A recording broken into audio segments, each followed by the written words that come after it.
Преди малко горе от колелото, от генското колело, дето бяхме качили, видяхме една група, не една група, много групички японци да бягат към един парк. Начало се притесних, викаме, какво ли има нещо или са... Аз си помислях дори да няма земетресение или нещо такова, че не бях точно нагоре. А пък после като ги видях, те всички бягат с телефоните си включени. И тук е момичето до нас. И тя е с включения си телефон. И преди това ги бяхме видели, че се бяха насъбрали тук голяма групичка, всеки гледаше телефоните си. И после разбрахме, че те ловят покемони. Бягат хората за покемони. Тук всички с телефоните. На истински лов за покемони. Тук има човек с детето си. Има възрастни хора тук. Явно е голяма краста. Всеки бяга, това са такова. А има и възрастни хора, има пред такива пораснали хора. Ето ги от тук, от всякъде бягат.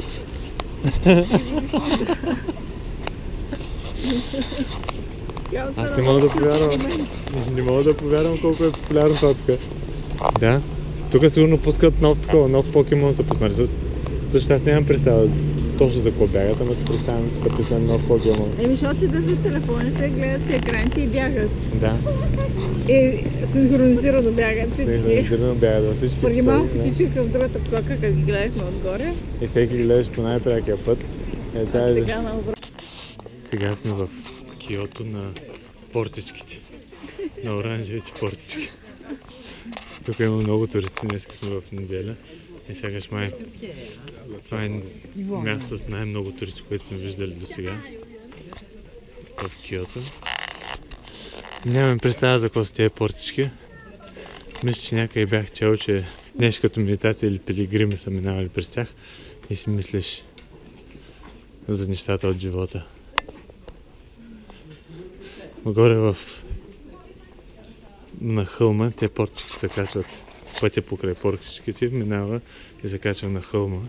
До Маунт-Инори. Маунт-Инори, И горе на хълма трябва да има шрайн.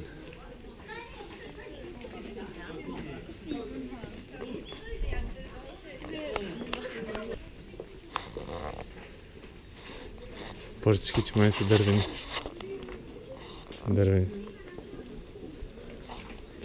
И тук там има някои желязни. Не желязни, но тук има хубава гора. Виждаш тук там хора, които се така чакат за кадър да се осъмъчат.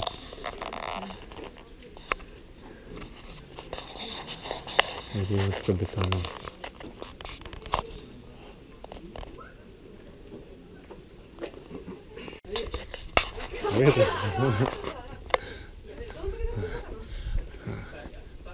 Портички още. Тук вече хубаво празно. Да. Тук е малко по-празничко, защото ще по-нагоре нещи.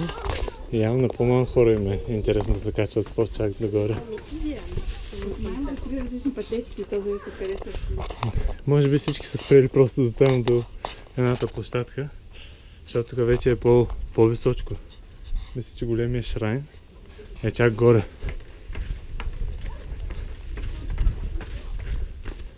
Още сме на портичките и вече стигнахме върха на планината. Как казва този знак? Иначе не е много по-различно. Има си шрайни тук.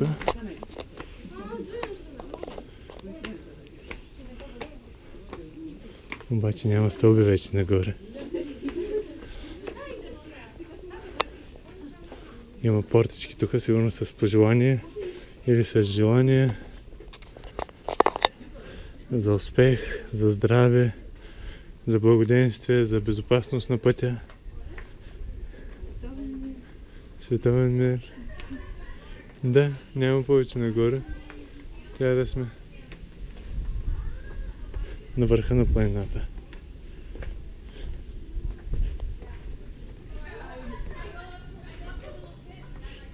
Сега сме в Нара, старата столица на Япония.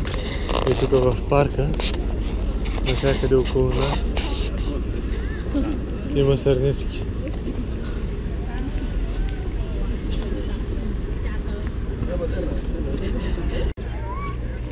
Ленчетата тук са назабардили. Има им бисквитки. Тук са направили. А те са малки сърнички.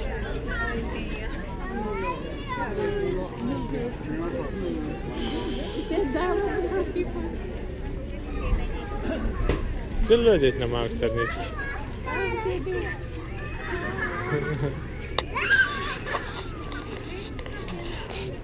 Дайте една. Ма не, ние не можем някога да отворим тези сухи наведнъж. Да. Или след това ще се разсипат. Да. Бебе? О, милото. Сърнички.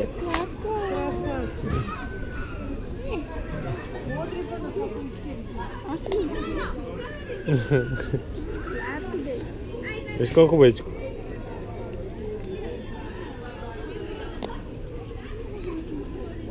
Милата. Имало тук 1000 няколко сърнички в парка.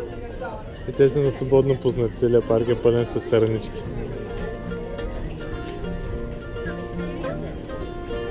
О, тук те набараха сега. Сега те набараха, не можеш да се отървеш. Значи идват още.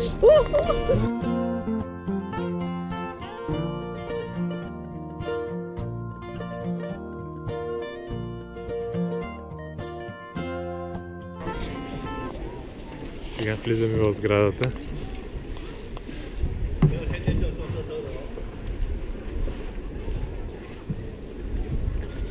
С най-големия Буда. Статуя на Буда.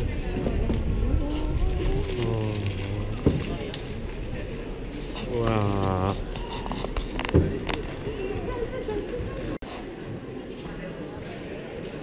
Огромна е статуята.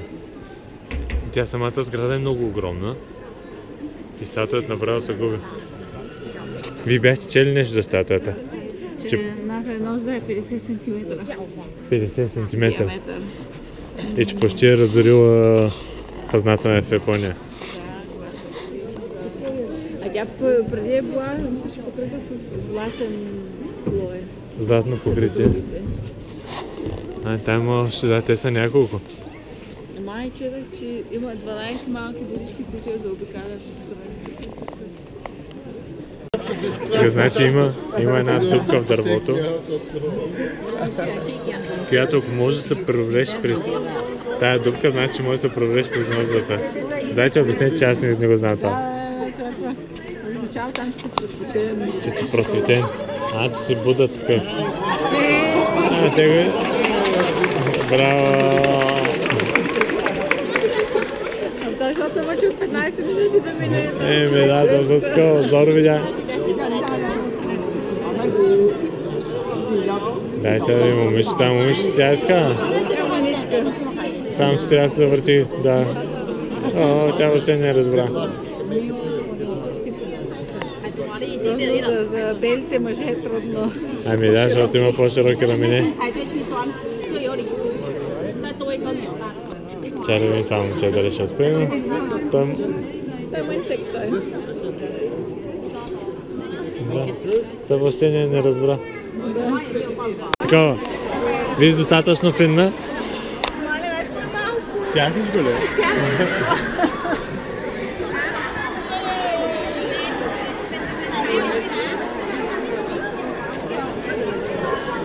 Давайте, зайче! Браво! Ви направо като вас такова да е. Браво! Как беше? Страшничко малко. Вече такова сте просветена, успокоена. Да, сега чакам ефекта на преминаването. Ефекта на преминаването през дъб. Това малко на Tough Mudder прилича на това на какво беше излизането Bird канала. Точно, да, точно. Аз като ми заедам точно се едно с природен. Да. Това става. Така като имаш малко храна и се насъбират покрай тебе. И това момчето избяга. Те тук пак се бият. О, не, предадаха се. Няма.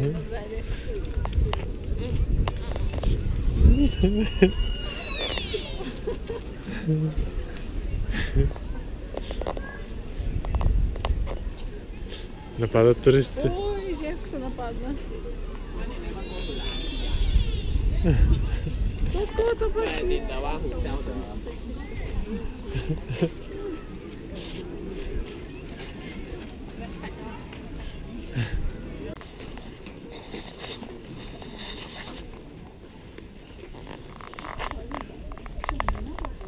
Това е Нара.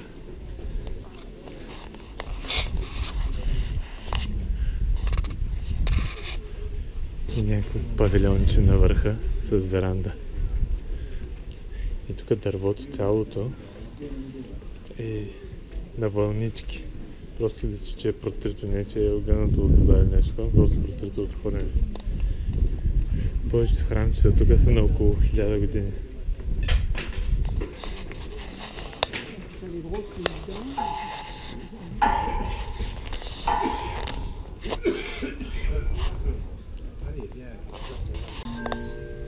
Като едни видни туристи. Сега сме в такова в кафе с совички. Бухалчета. Бухалчета. Бухалчета.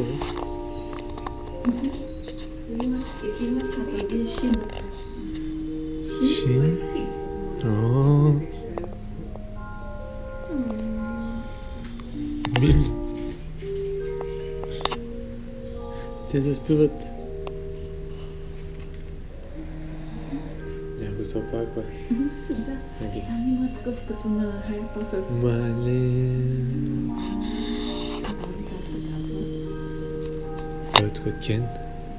А, да, Кен. Този да е дори да. But sometimes he's... Big is very dangerous. Second. Ken-chan. And wait and see. He's calm. Then you can go touch his feet. Ken-chan. Ken-chan. Ken-chan.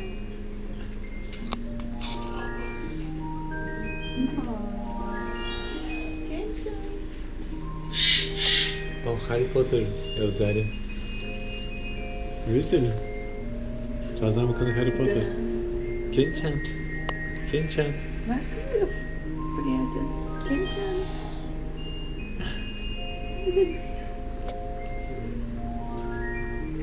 Искаш ли да го полюбиш?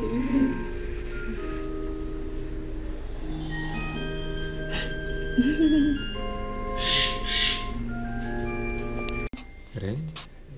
Рен? Той се знае името. Рен? How are you? Как си? Той е такъв умен.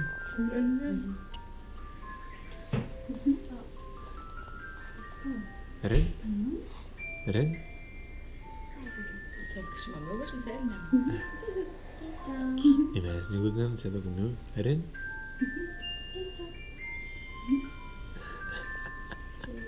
Милия. Той виж какъв е красавец. Рен?